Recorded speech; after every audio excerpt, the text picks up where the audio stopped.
I, 34F, recently lost my husband, 38M, to leukemia. We had been together for 10 years, married for 8, and were partners in both life and business. Right now, I'm still trying to process everything while dealing with an unexpected situation that emerged at his funeral. My husband was diagnosed with leukemia 5 years ago. Despite aggressive treatment, his condition deteriorated rapidly in the past few months. Throughout his illness, he remained focused on our plastic recycling business, which we had built from scratch. Even from his hospital bed, he would video call me to discuss operations and future plans. That was just who he was, dedicated and forward-thinking until the end. The real trouble began at his funeral last week. I was shocked to see my in-laws, both 65 and there, along with my brother-in-law, 40M. They hadn't spoken to us in 8 years, ever since a massive falling out over our business venture. They had always favored my brother-in-law, treating my husband like he was somehow less worthy of their attention and support. When we started our business, they actively tried to discourage my husband, claiming he was just copying his brother who had apparently announced a similar venture, though this happened after we had already done our market research and begun setting up our company. Throughout the funeral service, I maintained my composure and kept my distance from them. However, after most attendees had left, my in-laws approached me, saying I needed to discuss something important. Initially, they attempted a sympathetic tone, expressing condolences and asking about his final days. I kept my responses brief, still remembering how they never visited him during his illness, despite surely knowing about his condition. Then their true intentions emerged. They started talking about family obligations and proper inheritance. To my disbelief, they demanded that I hand over control of our business to them, claiming they could better manage it with my brother-in-law's help. When I firmly refused, they switched tactics, demanding our house instead. Their reasoning was particularly insulting. They said a childless widow doesn't need such a large home, and they could put it to better use by renting out their current house for extra income. I was stunned by their audacity. This was the home my husband and I had designed together, where we had planned our future. Every corner held memories of our life together. Their demand felt like they were trying to erase our entire history. When I told them this was absolutely not happening, they became aggressive, threatening legal action and claiming they had our rights as his parents. What they don't know is that my husband, anticipating something like this might happen, had prepared for it. A month before he passed away, he recorded a video specifically addressed to his parents. He asked me to play it for them if they ever tried to claim his assets after his death. At the time, I thought he was being overly cautious, but now I understand why he felt it necessary. I haven't shown them the video yet. After their threats at the funeral, I drove home in tears, completely forgetting about it until I was alone in my house.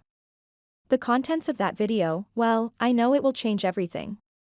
But I need to gather my strength before confronting them with it. For now, I'm focusing on running our business, just as my husband and I had planned. All the legal paperwork is in order. He made sure of that when he was first diagnosed.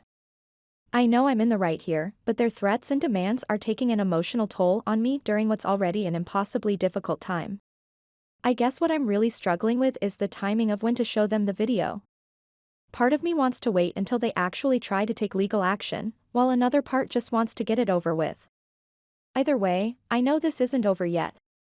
The situation with my in-laws brings back painful memories of how they treated my husband throughout his life. When we first started dating in our mid-20s, I noticed the stark difference in how they treated their sons. My brother-in-law could do no wrong in their eyes, despite his struggles with alcohol and inability to hold down a job. Meanwhile, my husband, who worked incredibly hard and always tried to help his family, received nothing but criticism and dismissal. I remember one particular Christmas dinner, about 8 years ago, that marked the final breaking point. We had just secured our first major contract for our recycling business, and instead of celebrating this achievement, my in-laws spent the entire evening comparing our venture unfavorably to my brother-in-law's similar business plan, which, I should mention, was hastily conceived after he heard about our success. The dinner ended in a heated argument when my father-in-law suggested that my husband was too ambitious and should know his place. That was the last time we had any real contact with them. My husband, who had always sought their approval despite my encouragement to stand up for himself, finally realized that their toxic behavior would never change. What makes their current behavior even more appalling is their complete absence during my husband's illness.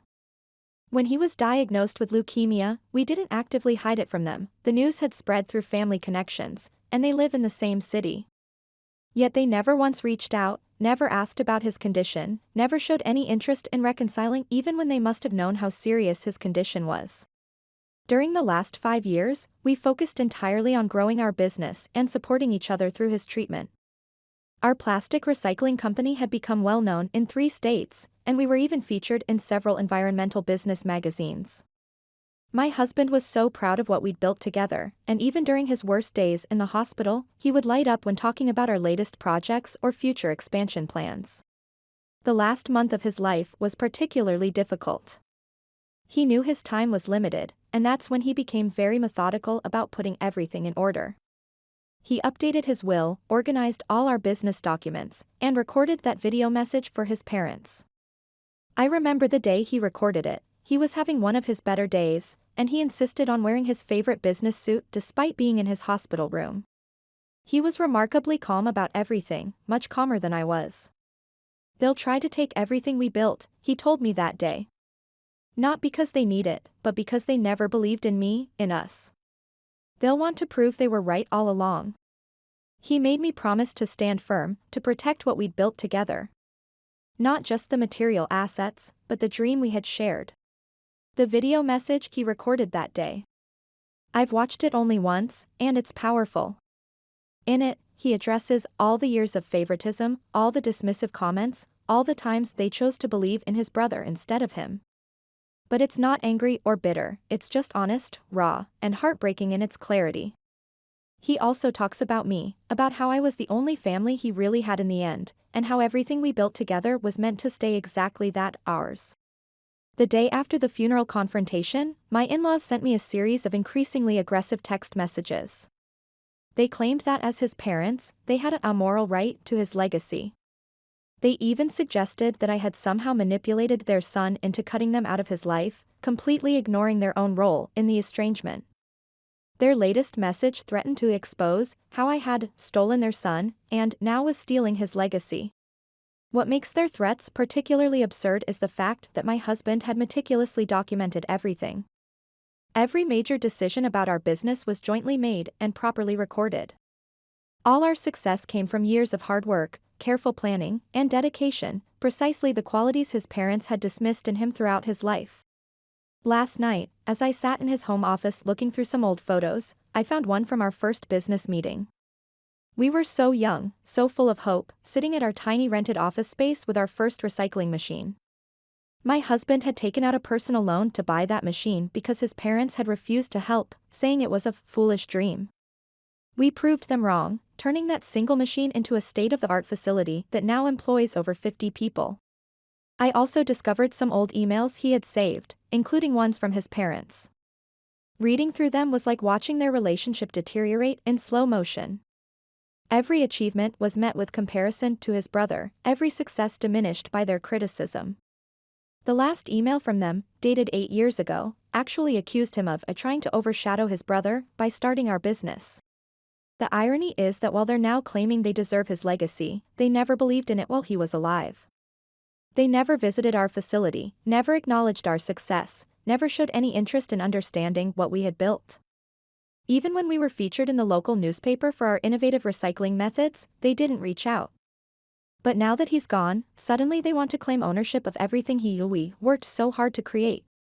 Their latest threat, received this morning, states their intention to contest the will. They claim they have evidence that my husband was unduly influenced by me in his final days. It's almost laughable. During those final days, he was more clear-headed and determined than ever. He knew exactly what he wanted, and he made sure everything was legally ironclad. I've been consulting with our company's legal team, who have assured me that my in-laws don't have a case. Everything is properly documented, and my husband's will is clear and legally sound. They've also advised me to keep all communications from my in-laws, as their threatening messages could be useful if this does end up in court. Their latest attempt at intimidation came yesterday when they showed up unannounced at our corporate office. They caused quite a scene in the lobby, demanding to speak to the board of directors. We don't even have a board, it's still the family business we built together. Our security team had to escort them out, but not before they shouted that they would expose the truth about how their son was manipulated away from his family. The most painful part of all this is watching them tarnish the memory of their own son in their desperate attempt to grab what he built. My husband spent years trying to earn their approval, only to finally realize that nothing he did would ever be good enough. In the end, he found peace in accepting that and focusing on our life together. I know the video he left behind will change everything. In it, he not only addresses their current attempts to claim his assets but also speaks directly to their years of emotional manipulation and favoritism. He recorded it during one of his last lucid days, dressed in his best suit, sitting in his hospital room but speaking with the same quiet strength he always showed in business meetings. Tomorrow, I plan to visit their house and show them the video. I've decided that waiting any longer serves no purpose. They need to understand exactly where they stand and why. My husband knew them well enough to predict their behavior, and he prepared for it. It's time they heard his final message to them. I've already arranged for our lawyer to be on standby tomorrow, just in case things escalate. The contents of this video aren't just my husband addressing their recent behavior, it's a comprehensive account of their treatment of him throughout his life, complete with specific instances and dates. He was thorough, even in this. What strikes me most about this whole situation is how it mirrors exactly what my husband predicted. He knew they would try to claim what we built together, not because they valued it, but because they never could accept that he succeeded without their support. He understood that they would try to undermine his choices, even after his death, just as they had throughout his life. The most ironic part is that if they had shown even a fraction of this interest in his life while he was battling leukemia, things might have been different. But they chose to maintain their silence during his entire illness, never once reaching out, never once asking about his condition. And now they dare to claim what he built, what we built together. I'm not just protecting our business and our home, I'm protecting his legacy, our shared dream, and the truth of who he really was. Not the son they dismissed, but the brilliant, kind, determined man who built something meaningful despite their lack of faith in him. Tomorrow, they'll finally hear his last words to them, and they'll understand exactly why their claims have no ground to stand on. For now, I'm gathering my strength and preparing for what's to come. The business continues to thrive, just as he would have wanted. And soon, very soon, his parents will learn exactly what their son thought about their sudden interest in his legacy. Update 1: It's been a week since my previous post, and I wanted to share some developments. The emotional toll of losing my husband while dealing with his parents' threats has been overwhelming, but I'm fortunate to have an incredible support system. My parents have temporarily moved in with me to help me adjust to this new reality. My father still goes to his work but has taken over all the practical matters my husband used to handle: bills, house maintenance, and even grocery shopping. I've always been terrible at remembering to stock up on essentials. My mother has been managing the cooking and cleaning, especially since our housekeeper recently quit for personal reasons. Their presence has been a blessing I didn't know I needed. Focusing on work has become my lifeline. Our business continues to operate smoothly, largely thanks to the amazing team my husband and I built together. They've shown incredible loyalty and support during this difficult time. Last week, during our management meeting, several longtime employees shared stories about how my husband had helped them grow in their careers. It was both heartwarming and heartbreaking to hear these memories. Sometimes, though, the reality of his absence hits me unexpectedly. Yesterday, I found myself in his office looking for some documentation and nearly broke down when I saw his coffee mug still on the desk, exactly where he left it during his last day at work. The simple routines we used to share, our morning coffee discussions about business plans, our lunch breaks together, even our playful arguments about proper file organization, I miss all of it more than I can express. What makes everything more challenging is the constant threat of legal action from my in-laws. Their lawyer contacted our legal team yesterday, making vague allegations about undue influence and familial rights. Our lawyers assured me that these claims have no legal standing, but it's still emotionally draining to deal with these attacks while grieving. The support from our business partners and clients has been overwhelming. Many have sent heartfelt messages about their experiences working with my husband, and several have explicitly stated their confidence in my ability to continue leading the company. It means so much, especially given my in-laws' attempts to question my capability to run the business. I've been spending extra hours at the office, partly to keep busy and partly to ensure everything continues running smoothly. My husband was always passionate about our environmental impact goals, and I'm determined to maintain and expand upon his vision. We're currently in talks about opening a new recycling facility in a neighboring state, a project he was particularly excited about. My parents have been amazing through all of this. They've organized a rotation system where one of them is always available if I need support. My mom has even started learning about our business operations, saying she wants to understand my daily life better. Dad has been handling all the incoming mail and phone calls, screening out any attempts at contact from my in-laws. The hardest part is coming home each evening to our house. Every room holds memories, and sometimes it feels impossibly empty without him here. But I'm trying to focus on the gratitude I feel for the 10 years we had together, rather than the future we've lost. As my mom keeps reminding me, grief is the price we pay for love, and my husband was worth every tear. Update 2: 2 weeks have passed since my in-laws decided to contest the will. I just had a meeting with our lawyer, who informed me about the official proceedings. While we're not particularly worried about the outcome, it's still frustrating to deal with this unnecessary legal battle during what's already a difficult time. My in-laws have now switched tactics. They sent me an email yesterday, attempting to intimidate me with their so-called strategy. They stated that my attempt to scare them off with that video, which I haven't even shown them yet, wouldn't work, claiming they're entitled to everything because they're his flesh and blood. They even went as far as to say they're not just coming for the property anymore, they now want shares in the business as well, because they feel entitled to it.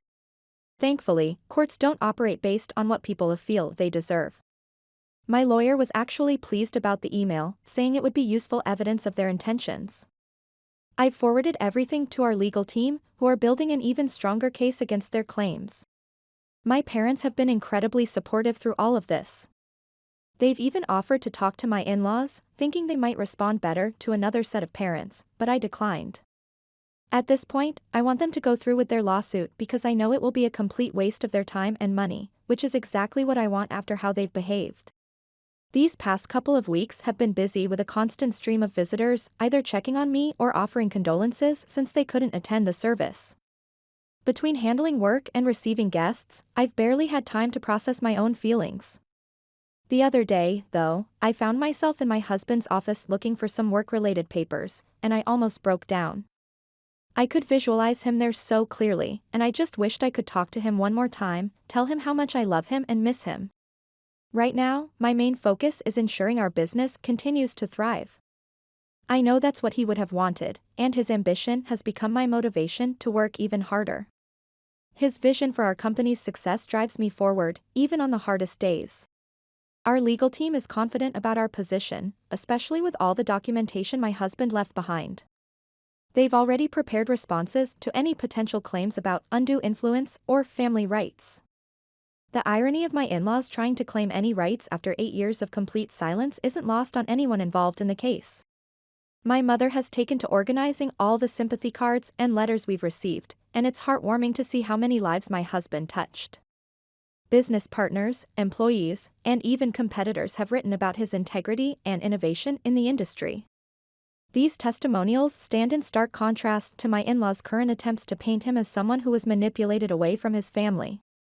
The hardest part is maintaining my composure through all of this. Every day brings new challenges, whether it's another threatening email from my in-laws or just the simple pain of missing him. But I'm determined to protect what we built together, not just for my sake, but for his legacy. Tomorrow, I'll be meeting with our senior management team to discuss our expansion plans, the same ones my husband was so excited about before he got sick. It feels right to be moving forward with his dreams, even as we deal with these legal challenges. He always said that success is the best revenge, and I intend to prove him right. Update 3: It's been 2 weeks since my in-laws contested the will, and something very interesting happened yesterday. I received a message from my brother-in-law of all people. I was quite surprised, as we literally have nothing to talk about, and given what his parents are doing, it seemed rather bold of him to contact me. We've never been particularly close, and we're definitely not on terms where we can just text each other casually. When he texted, he asked if he could visit me at home. My initial instinct was to refuse and block his number, but something made me give it a chance. I had a gut feeling this might be important, and I suspected it had something to do with my in-laws. Besides, my parents would be home, so I agreed to meet him. When he arrived, he brought flowers and offered his condolences, saying he hadn't been able to express them properly at the funeral due to the situation with his parents. This was surprisingly thoughtful, and I was taken aback because this wasn't the kind of behavior I expected. In our previous interactions at family gatherings, he had always come across as quite boisterous and egotistical. More surprisingly, he didn't smell of alcohol like he used to years ago. It seemed he had really cleaned up his act. After some small talk, he finally got to the point. He was there to warn me that his parents were planning to defame me, and it wasn't going to be pretty. They were fabricating a story about how my husband had supposedly borrowed money from them to start our business initially, and now I was refusing to acknowledge their claim. Since there was no binding contract, they couldn't legally pursue this angle, so they were planning to post their lies on social media instead. It was an incredibly naive plan, and I can't understand why they thought it would work, but I was grateful that he came to warn me so I could address this preemptively. He then shared something more personal. Over the past couple of years, he had been working on becoming a better person and had wanted to reach out to us several times. However, after years of treating his brother poorly, he couldn't find the courage to do so. Now he was here to apologize for everything, even though he knew it was too late. He actually started crying, which completely caught me off guard. My father, who was present, stepped in to comfort him and made him a cup of tea to help him calm down. When he finally left, I assured him that everything would be okay, and that I was sure his brother would have appreciated his gesture. This seemed to make him feel a bit better. To be honest, I don't even think much of what happened was his fault. His parents failed both their children. They thought they were doing him a favor by treating him as the golden child, but in reality, they just spoiled him and ultimately didn't do either of their sons any favors. I just feel sad for both of them. They deserved better parents and better lives. My brother-in-law's visit has given me a new perspective on this whole situation. It's clear that the toxic family dynamics affected both brothers, just in different ways. While my husband found the strength to break free and build his own life, his brother is only now beginning to understand the damage their parents caused. Update 4, I spoke with my lawyer and told him about what my brother-in-law had shared with us. We decided to wait and see how things would play out, letting my in-laws make their social media posts so we could use that against them in court. My brother-in-law even offered to testify against his parents if necessary, and our legal team confirmed that having his testimony would make our case even stronger. A few days ago, my in-laws finally made their social media post. I immediately sent them an email warning that if they didn't take it down immediately, we would pursue legal action and file a defamation lawsuit. I think they weren't expecting such a quick and firm response, and it probably didn't help their confidence when I mentioned that their own son was on our side now. They took the post down almost immediately, though they still maintained in their response that they were going to take everything from me. At this point, their behavior has become almost tedious. I wished them good luck with their plans and blocked their email address. They're free to do whatever they want, but they're going to need that luck now that their only potential ally, my brother-in-law, is no longer on their side. The irony of this whole situation isn't lost on me. They're now desperately trying to claim a piece of the business they once dismissed as a foolish dream, attempting to use family ties they themselves severed years ago. Every legal document we have, every record of their past behavior, and now their own son's testimony, all work against them. Our lawyers are confident that this will be over soon. The fact that they quickly removed their defamatory post when threatened with legal action shows they know they're standing on shaky ground. It's becoming increasingly clear to everyone involved that they have no case, legally or morally. What gives me the most satisfaction isn't the prospect of winning in court, but knowing that my husband was right all along. He knew they would try something like this, and he prepared for it meticulously. Even now, he's protecting what we built together, through the legal precautions he took and the video he left behind. Our business continues to thrive, and we're moving forward with the expansion plans my husband was so excited about. The team remains incredibly supportive, and our clients have been understanding throughout this whole ordeal. In the end, this is what truly matters, honoring his legacy by continuing to build on the dream we shared. My brother-in-law calls occasionally now to check how I'm doing. It's a small but meaningful change in our family dynamics. While it's too late for some relationships to be repaired, it's never too late for people to recognize their mistakes and try to be better. That's something my husband always believed in, and I'm starting to see why. Looking ahead, I know there will still be challenging days, both personally and professionally. But I also know that I'm prepared for whatever comes next. My husband made sure of that, and I intend to make him proud by protecting and growing everything we built together.